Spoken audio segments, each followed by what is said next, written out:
Assalamualaikum warahmatullahi wabarakatuh. Perkenalkan, saya Haryanto, Ketua Tim Peneliti dari Institut Teknologi dan Kesehatan Muhammadiyah Kalimantan Barat. Pada kesempatan ini, saya akan mempresentasikan hasil penelitian kami yang berjudul Development and Implementation of a Machine Learning Based Model for Assessing and Evaluating Recurrent Diabetic Foot Ulcer Events in Diabetes Mellitus Patients. Penelitian ini merupakan penelitian terapan hibah Kemendikbud Ristekdikti tahun 2024 dan juga bermitra dengan Puskesmas Sungai Durian Dinas Kesehatan Kabupaten Kuburaya, Kalimantan Barat. Pada slide yang pertama ini, saya akan menyampaikan latar belakang. Terjadi peningkatan secara global prevalensi diabetes mellitus di dunia. Dari 415 juta penderita diabetes mellitus pada tahun 2015 akan meningkat pada tahun 2040 menjadi 642 juta penderita diabetes mellitus. Bagaimana dengan Indonesia? Berdasarkan tabel ini, terjadi peningkatan prevalensi penderita diabetes di Indonesia. Pada tahun 2015 didapatkan 10 juta penderita diabetes mellitus dan ini akan menjadi 16,2 juta pada tahun 2040. Dari data ini, Indonesia menempati 10 terbanyak penderita diabetes mellitus di dunia. Dengan tingginya prevalensi diabetes mellitus, maka akan berkorelasi meningkatnya kejadian ulkus kaki diabetik. Prevalensi ulkus kaki diabetik di setiap negara bervariasi, mulai dari 3,3% hingga 13%. Sedangkan berdasarkan data, prevalensi ulkus kaki diabetik di Indonesia adalah sebesar 12%. Masalah yang paling krusial pada ulkus kaki diabetik adalah amputasi. Selain itu juga, ulkus kaki berpengaruh pada kualitas hidup. Dengan tingginya prevalensi ini akan menyebabkan masalah yang serius bagi pasien dan keluarga dikarenakan tingginya biaya perawatan, risiko amputasi, penurunan kualitas hidup, dan dapat menyebabkan kematian. Ulkus kaki dapat terjadi kekambuhan. Secara global, insiden kekambuhan ulkus kaki diabetik adalah 40% dalam waktu 1 tahun setelah ulkusnya sembuh, atau hampir 60% dalam waktu 3 tahun. Sedangkan insiden kekambuhan ulkus kaki diabetik di Indonesia lebih tinggi, sekitar 67%.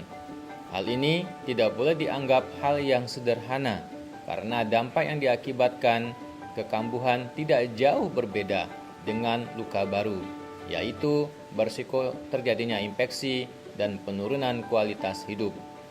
Mempertimbangkan besarnya dampak lanjut yang diakibatkan dari kekambuhan ulkus kaki diabetik, maka pengkajian dan evaluasi awal untuk mencegah terjadinya kekambuhan sangatlah penting.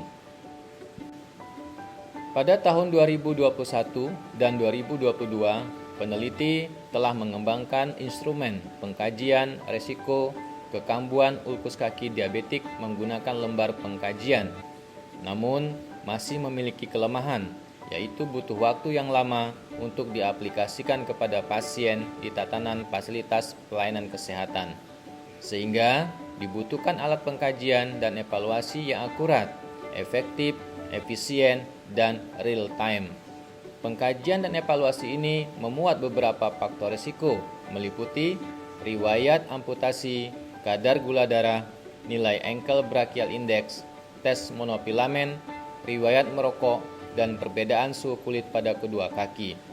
Pengkajian dan evaluasi ini memiliki nilai sensitivitas 100% dan spesifisitas 90%.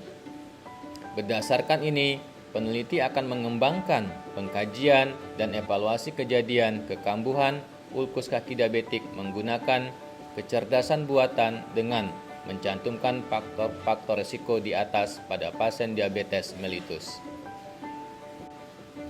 Desain penelitian ini adalah studi validasi yang bertujuan untuk mengembangkan dan memvalidasi sistem pembelajaran mesin atau machine learning untuk menilai dan mengevaluasi kejadian kekambuhan ulkus kaki diabetik pada pasien diabetes mellitus dengan menggabungkan faktor risiko klinis dan berbasis gambar. Sedangkan metode pada penelitian ini menggunakan dataset 511 foto dari penderita diabetes mellitus yang lukanya telah sembuh. Foto selanjutnya diekstrak menggunakan Grade Level Co-occurrence Metric Analysis. Kemudian akan digabungkan dengan faktor-faktor risiko klinis meliputi riwayat amputasi, kadar gula darah, ankle brachial index, tes monofilamen, riwayat merokok, dan perbedaan suhu kulit.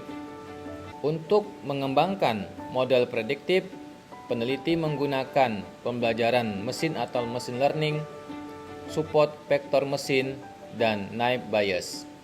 Selanjutnya, untuk mengevaluasi model menggunakan standar metrik meliputi akurasi, sensitivity, specificity, precision, recall, F1 score, dan EUC ROC. Berdasarkan hasil penelitian didapatkan karakteristik demografis responden. Dominan responden adalah wanita berusia lebih dari 50 tahun, menyelesaikan pendidikan sekolah dasar, dan memiliki pekerjaan swasta serta sudah menikah. Durasi rata-rata diabetes mellitus adalah lebih dari 10 tahun dan memiliki kondisi komorbid. Dari data ini juga didapatkan dominan responden memeriksakan gula darah secara rutin, tidak merokok, tidak mengkonsumsi alkohol, kemudian melakukan aktivitas secara teratur. Sebanyak 101 responden diklasifikasikan risiko rendah, 301 responden dikategorikan risiko sedang, dan 109 dikategorikan risiko tinggi. Hasil korelasi menunjukkan adanya hubungan yang kuat antara skor pemeriksaan fisik dan skor total, serta hubungan terbalik yang diharapkan antara skor total dan tingkat resiko. Selanjutnya, grafik ROC menunjukkan bahwa support vektor mesin lebih efektif dengan AUC yang sempurna. Pada grafik ini menunjukkan akurasi, sensitivity, specificity, PPV, NPV, dan F1 score support vektor mesin lebih superior dari naive Bayes. Selain itu juga, pada metrik menunjukkan support vektor mesin lebih superior dari naive Bayes. Berdasarkan hasil penelitian ini, maka dapat disimpulkan bahwa studi ini menunjukkan potensi sistem berbasis pembelajaran mesin atau machine learning secara signifikan meningkatkan penilaian dan prediksi kekambuhan ulkus kaki diabetik pada pasien diabetes mellitus.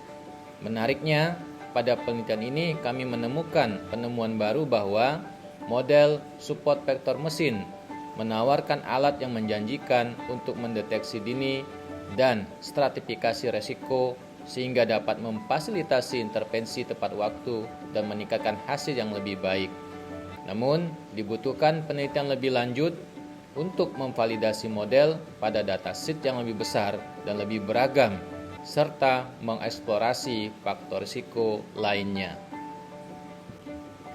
Terakhir, peneliti ingin mengucapkan terima kasih yang setinggi-tingginya kepada Kementerian Pendidikan, Kebudayaan, Riset dan Teknologi, Pusat Penelitian, Pengabdian, Masyarakat dan Inovasi, Institut Teknologi dan Kesehatan Muhammadiyah Kalimantan Barat, Kepala, perawat, dan seluruh jajaran Puskesmas Sungai Durian Dinas Kabupaten Kuburaya, Kalimantan Barat atas dukungan selama proses penelitian.